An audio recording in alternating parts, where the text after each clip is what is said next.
جس شخص کے دل میں جتنی زیادہ لالچ ہوتی ہے اس کو اللہ پر اتنا ہی کم یقین ہوتا ہے۔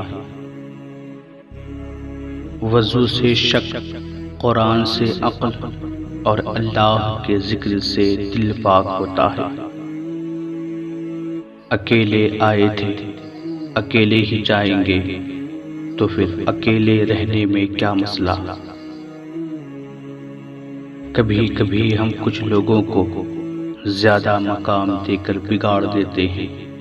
اگر وہ لوگ کم ظرف نکلیں تو وہ بدلے میں ہماری آنکھیں آنسوؤں سے اور دل درد سے بھر دیتے ہیں۔ وہ عشق نماز ہم کو بھی عطا کر اے میرے رب، جس میں انتظار صرف آذان کا ہو۔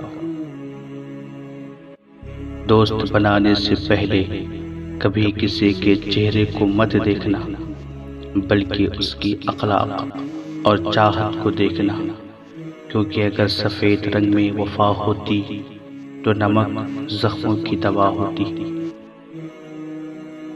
احساس تعلقات کی بنیاد ہے، اور احساس ہمیشہ وہی شخص کرتا ہے جو خود غرض نہیں ہوتا۔ انسان سب کچھ بھول سکتا ہے سوائے ان لمحوں کے جب اسے اپنوں کی ضرورت تھی اور کسی نے ساتھ نہیں دیا۔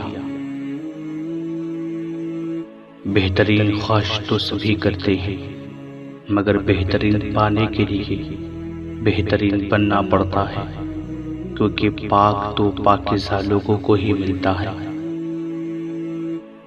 سمندر بہت بڑا ہے، لیکن ہم اتنا ہی پانی لے سکتے ہیں جتنا ہمارے ہاتھ میں آتا ہے۔ اسی طرح اللہ کی رحمتیں بہت بڑی ہیں، لیکن ہم اتنا ہی پاتے ہیں جتنا ہمارا ایمان ہوتا ہے۔ حسد ایک زہر ہے جسے انسان خود پیتا ہے اور توقع دوسرے کی مننے کی کرتا ہے۔